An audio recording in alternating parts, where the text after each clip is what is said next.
My first question to you, Neerav, we've seen at least the government in relation to PSU banks coming out very clearly and saying that where there is a willful default and the company is coming back to you asking for more money, you better tell the promoter that, look, we'll give you more money only if you walk away and we replace the management.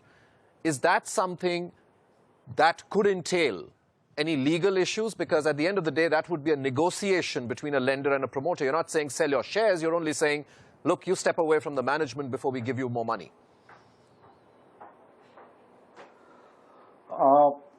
Thanks, Vivek. Basically, from a legal perspective, there could be multiple issues. One of the biggest issue would be that most of these companies, as we all know, in India are promoter-driven and they are mainly family-driven organizations. So just to inform them that, okay, we'll give you additional funds and you just walk away from the management is not going to be an easy task. Having said so, as somebody was mentioning about the Sarfasi, now the banks under the recent amendments in the Sarfasi can actually convert the loan amount into equity and have a arrangement whereby they have a say in the management and rather a control in the management, so that the company can efficiently function. And but however, that's not the core business of the bank. So from a legal perspective, there are lots of hurdles, because especially if the borrower is a listed entity, and then it's closely held. I mean, it's held by a set of promoters who may not want to lose control.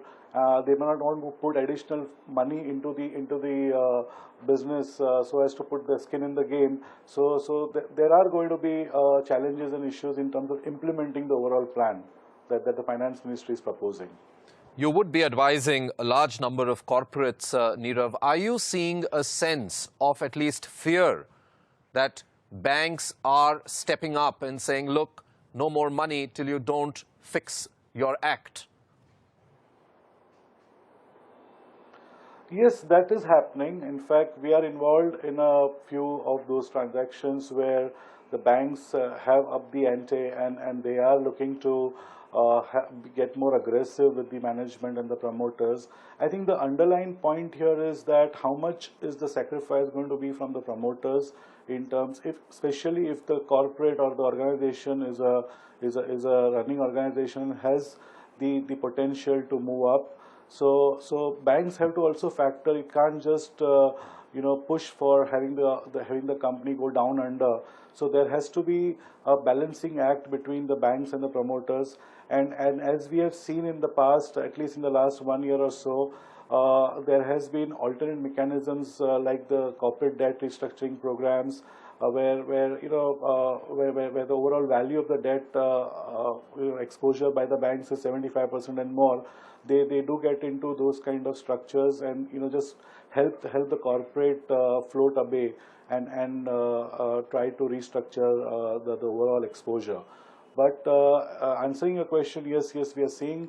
In fact, we are representing a lot of foreign banks who have this secured debt exposure, and they are getting more aggressive and finding ways in terms of having a management change as regards lenders. One of the big concerns that banks seem to face is that while they did go and take those personal guarantees as well from the promoters, but when they've gone out there to execute it, they found, through great legal minds such as yours, that these were very adequately ring-fenced. Most of the property was not even, or the assets were not even in that individual's name. Is that a real issue which banks are tending to face when they're actually going out there and invoking personal guarantees? Because we all know that in this country, promoters don't go sick or they don't lose money. It's the companies that get sick. Is that an issue which increasingly banks, as they go and seek to invoke their guarantees, are discovering? Right, and that's what is happening more often than not. So, having said so, even before getting into the calling for a promoter's personal guarantee, a proper diligence is what we advise our clients, especially the banks, because unfortunately, many of the promoters might be holding properties which may be benami, and eventually when you go for invoking the personal guarantee, there would be nothing, no underlying asset basically which can be invoked. So those are the issues which the banks have to grapple with. But at the same time, if a meticulous diligence has been done, I don't think that that can be an issue, because then the promoters can't siphon off those assets because of various other provisions provided in the law.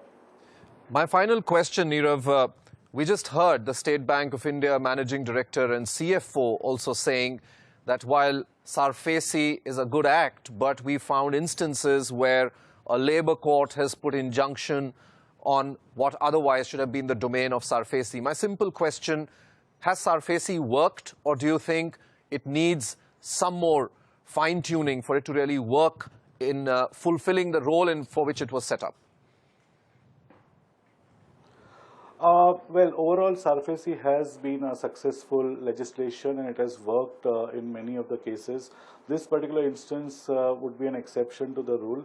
But as far as our experience has been considered, we have had very good judgments under the Sarfasi, and even the recent amendments which were brought in December timeframes, the Sarfasi, these amendments, it's all about whether the asset management companies or the banks want to really step into using these amendments to their advantage, which is not going to be easy, mainly, like I was mentioning, converting the overall debt into equity. But again, there's a view by senior officials of the banks that the bank really is not in a business of running corporates and setting up, putting individuals as board of directors. So net, yes, the Sarfasi is a good law. It does need some fine tuning, because you can't have a labor court, getting an injunction on a Sarfasi tribunal. But one could challenge such a order by way of a writ or otherwise, which has to be examined. I have not been following that case, but yeah, overall it has been a good legislation.